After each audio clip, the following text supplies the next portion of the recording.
പ്രതിഷേധങ്ങൾക്കിടയിൽ വിവാദ ബിൽ സംയുക്ത സമിതിയുടെ പരിഗണനയ്ക്ക്. ഇന്ത്യ ചൈന ബന്ധം ദൃഢമാക്കുവാൻ ഇരു രാജ്യങ്ങളും തമ്മിൽ ധാരണ. നമസ്കാരം. ഈ മണിക്കൂറിലെ ഏറ്റവും പ്രധാനപ്പെട്ട 10 വാർത്തകളുമായി ജനയുഗം ഓൺലൈൻ മോജോ ന്യൂസിലേക്ക് സ്വാഗതം.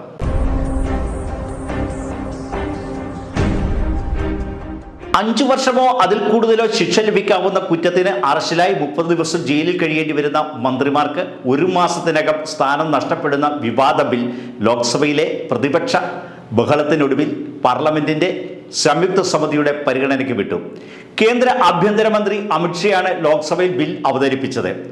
ബില്ലിനെതിരെ പ്രതിപക്ഷം ശക്തമായ പ്രതിഷേധമാണ് ഉയർത്തിയത്. ഇന്ത്യ ചൈന ബന്ധം ദൃഢമാക്കുവാൻ ഇരു രാജ്യങ്ങളും തമ്മിൽ ധാരണ. ഇരു രാജ്യങ്ങൾക്കുമിടയിൽ വിമാനയാത്ര പുനരാരംഭിക്കും.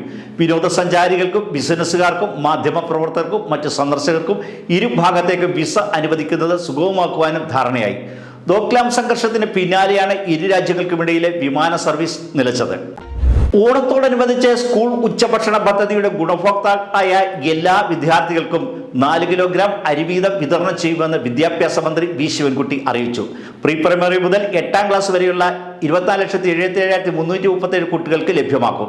സിവിൽ സപ്ലൈസ് കോർപ്പറേഷന്റെ കൈവശമുള്ള സ്റ്റോക്കിൽ നിന്ന് വിദ്യാർത്ഥികൾക്കുള്ള അരി നൽകാനാണ് സർക്കാർ തീരുമാനം. ടി സിദ്ദിഖ് ഷാഫി പറമ്പിൽ ഗ്രൂപ്പ് തർക്കത്തെ തുടർന്ന് യൂത്ത് കോൺഗ്രസ് പരിപാടി ബഹിഷ്കരിച്ച് ചാണ്ടി ഉമ്മൻ MLA.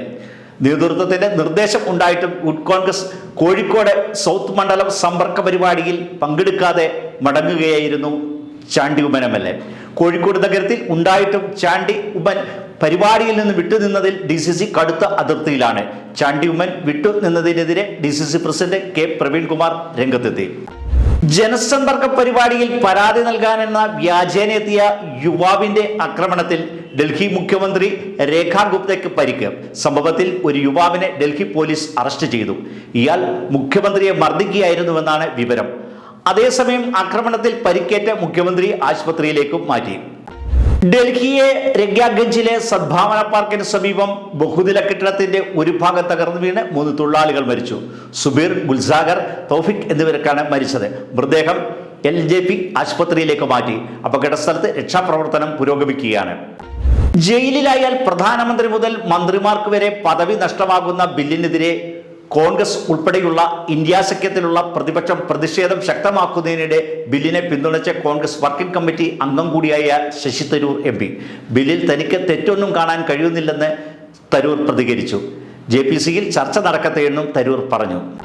കേരളത്തിൽ ഉത്സവങ്ങളിലെ കെട്ടുകാഴ്ചകൾക്ക് നിയന്ത്രണം ഏർപ്പെടുത്തുന്നു. വൈദ്യുതി സുരക്ഷയുടെ ഭാഗമായാണ് നിയന്ത്രണം എന്നാണ് വിവരം.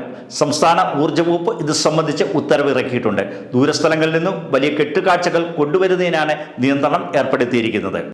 തിരുവനന്തപുരം ധനുവച്ചപുരം NSS കോളേജിൽ വിദ്യാർത്ഥിയെ ക്രൂരമായി മർദ്ദിച്ച് ABVP പ്രവർത്തകർ. സംഭവത്തിൽ 6 പേർക്കെതിരെ പോലീസ് വധശ്രമത്തിന് കേസെടുത്തിട്ടുണ്ട്.